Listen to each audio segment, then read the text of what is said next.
Thank you for letting me interview you. Of course. So the first question is, can you tell me a little bit about yourself, including your family of origin, your present family, and some career goals? And maybe just some things about your childhood. Okay. Well, growing up, I had, I guess, what you would say, like the all-American family. My dad is a psychologist and got his PhD at University of Georgia. My mom went to like a specialty school and learned X-ray, and eventually was the supervisor of an X-ray department back in Tampa, which is where I was born. I have a sister, and she's a year and a half older than me, and we never got along because I think we were too close in age to kind of realize that we should be close. So now we're pretty close. Right now she is getting her doctorate at Nova, and she will be graduating in, I think, 2 years, and she's going to be doing neuropsychology.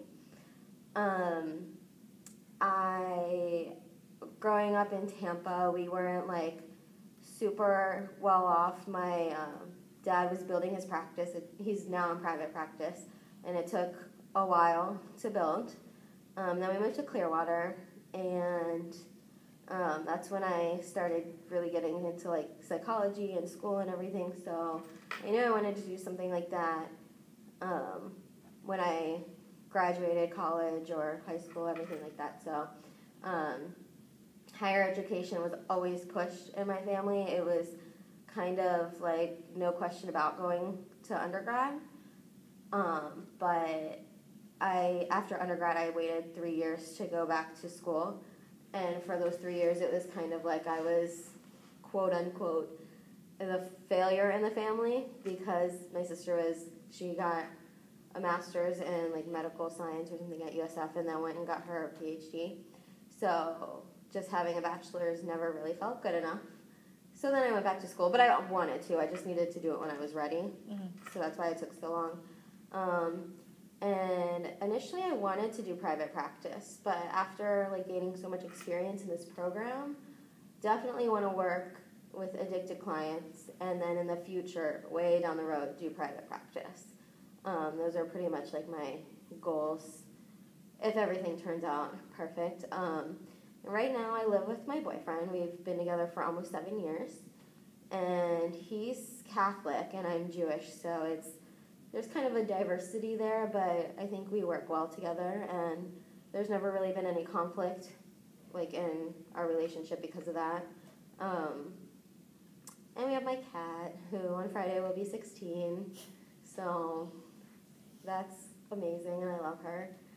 But that's pretty much my other family, or my family, and then this is like my current living situation family. Okay. What economic and cultural challenges did you face when you first started with school and then currently in your chosen career path? Economic, like, difficulties? Mm-hmm. My parents pretty much supported me through undergrad until I started working when I graduated full-time. And so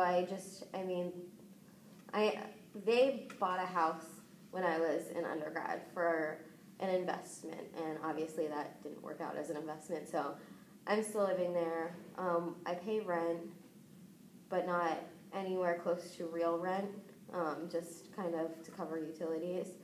But undergrad, definitely, they supported me financially.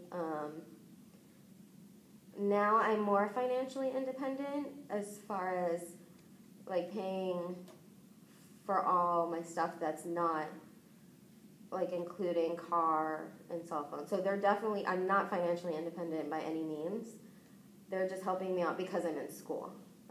They're not paying tuition, they just pay my books, which really helps. So I'm on student loans right now, but I'm not working.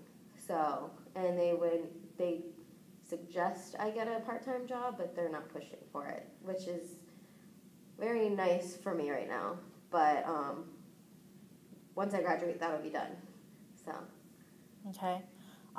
Did you, when your parents bought the house that you're living in, did they pay it outright, or are they paying the mortgage now? They're paying the mortgage, and then my boyfriend and I are paying $350 a month. The mortgage is like $1,200, so we're paying like half of what they're paying for the mortgage combined.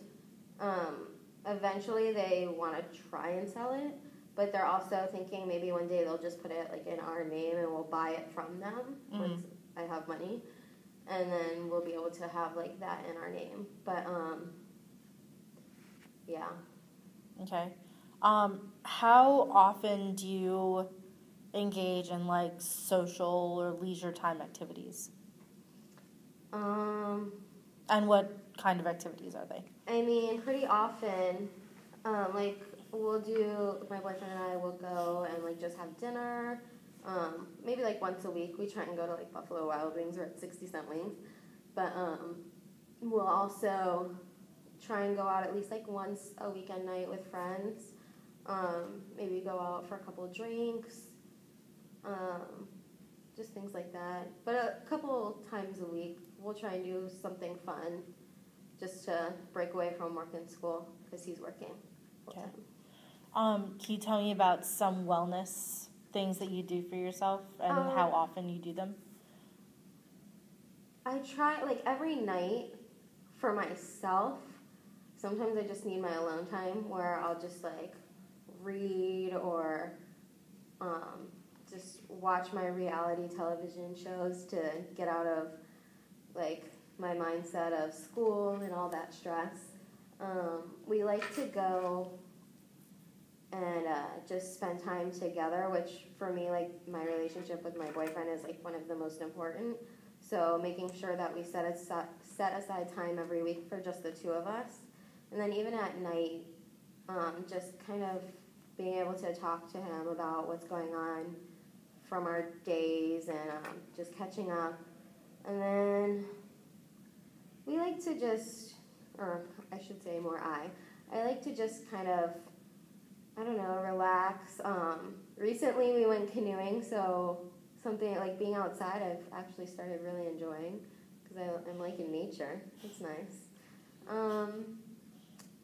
Just kind of reading for fun, and trying to just break away from school once in a while, during the week at least. So what do you feel like your biggest stressor in your life is? Right now, school, I would say, is number one.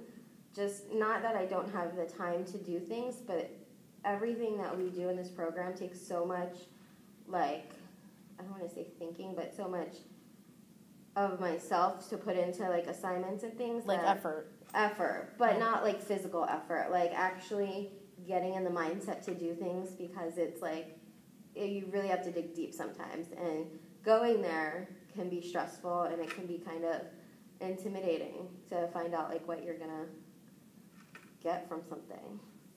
Okay. Do you feel like you have privilege in any way? Yes. I have a family that if I said I could not pay rent or buy my own gas and groceries, they would not be too happy about it, but support me. They support, like, emotionally every single thing I do. I've never had them doubt me in any way, which is why I think I was so pushed after I graduated with my bachelor's, and they knew I wasn't living up to my potential, but I needed to see that. They're just always there. They pay for my car, like, financially, they pay for a lot of things. They help me out, and they just want me to be able to do what I want to do without having anything in my way. So definitely privilege. Okay.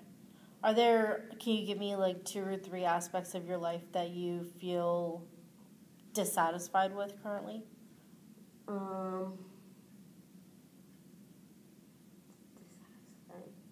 Sometimes I feel that I'm not independent enough.